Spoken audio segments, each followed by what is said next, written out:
Okay, if you are a parent and you have young children, and if you would say that your life has not turned out the way you expected it to turn out, or the way you hoped it would have turned out, or how you wanted it to turn out, whatever it might be.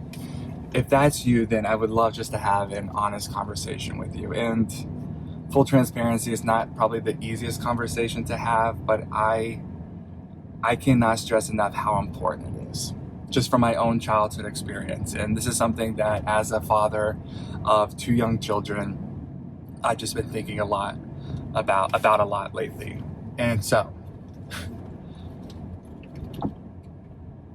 if you don't handle the grief, if you don't face the grief that inevitably comes when your life doesn't turn out the way that you wanted it to turn out, the way you hoped it would turn out, how you expected it to turn out, right? There is a loss of expectation there. And in that unmet expectation, there inevitably is going to be grief. And with that grief comes pain. And if you're not willing to face that pain head on and work through that pain, I'm not saying this happens all the time, but it is so damn easy to begin to live vicariously through your children. We unconsciously try to get our children to be everything that we weren't, and to do everything that we weren't able to do, and to become who we were not able to become, in an attempt to reconcile the pain that we feel and the pain that we are unwilling to face ourselves. And that is not fair. That is not their burden to carry it. And the real tricky part about this is that it's often done unconsciously and is justified as love. Right? We say, like, I'm trying to give you the life that I never had. I'm trying to help you not make the same mistakes that I made. I'm trying to, push you because nobody was there to push me. We can justify it in 1,000,001 different ways, and we oftentimes do. But there is such a fine line between offering support and unconditional love for our children and in living vicariously through them. Trying to place a demand on them to be something for you that they were never supposed to be. And again, it's just not fair. I will die on this hill. But the greatest gift that you can ever give your children is your willingness to heal your pain, to lean into your pain, to work through your pain. Because when we don't, we project it onto them, and we call it love because it looks a lot like love from the outside. And I just say this because it was such a big part of my childhood. Like, I've talked openly about this. I've talked publicly about this. I've had these conversations with my mom. I genuinely believe my parents did the best that they could do with the knowledge that they had. Like, they did their best. It was a different time when I was a kid. I'm 41 years old. It was just a different time. And I grew up in a small town, and I'm very thankful that my mother raised me to believe that just because I am being raised in a small town, it does not necessarily mean I have to be small-minded, because there was a pattern in my town.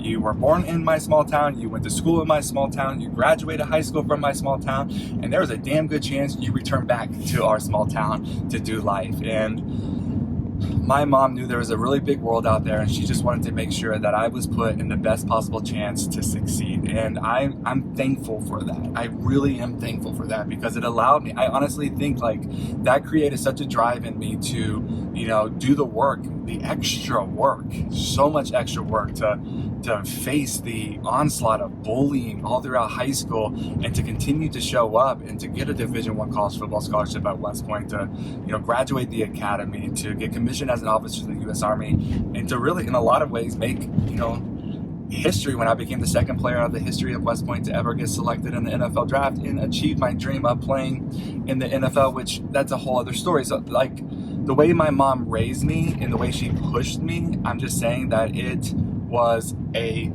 gift. But there was also a very fine line where my mother crossed oftentimes, and that was living vicariously through me. My success wasn't just my success was also her success, and that was demonstrated time and time again.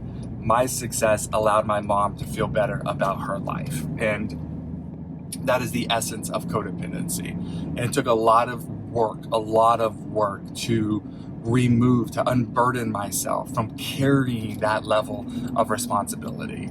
And it wreaked a lot of havoc in my young adult life. And it took my, career in the NFL imploding and moving to Canada, where I would spend several years of my life doing the deeper inner work to help resolve a lot of the tension and the discomfort that I was experiencing. And I have been open and honest with my mom about this, and it's okay. I can have this conversation. But it just, reminds me how damn important it is that we as parents are willing to do our own inner work and to face our pain and to lean into our own discomfort so that we do not live vicariously through our children. Because I'm going to say it again, it is not fair. And there's a lot of things as parents that we will not be able to give our kids. That's just the truth. But the one thing that we can always give them is we can give them our healing, right? We can lean into our pain and we can heal our pain, and we can give them our healing. We can give them our pain and we can give them our healing. And that is always in our control. Like, I'm thinking about that all the time. That is always in our control. There are so many things that I cannot give my children, but the one thing that I can always give them is my healing. And I honestly believe that that outweighs and is far greater than so many of the other things that we try so hard to give our children. And so if this relates to you, or if you can resonate with this, listen, it's probably natural to feel some shame and to feel some guilt and some remorse. Maybe you're a parent looking back at your life and realizing that you did it wrong, or that you did this very thing. It's okay. Like, it's okay. Like, I'm telling you, don't you dare think about beating yourself up. Don't do it. Like, self-criticism, it doesn't help. It will not help. One, if you have children in your life right now and you decide to respond to yourself with self-criticism, it's just another thing that you're going to project.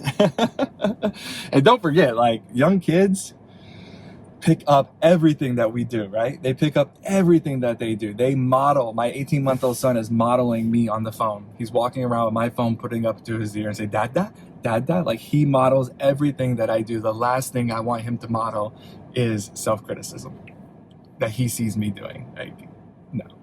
I'm going to model what it looks like to love who you are, to love your body, to love your life, no matter what. That's what we want to model. And in case nobody has told you recently, I just want to say you are doing a damn good job.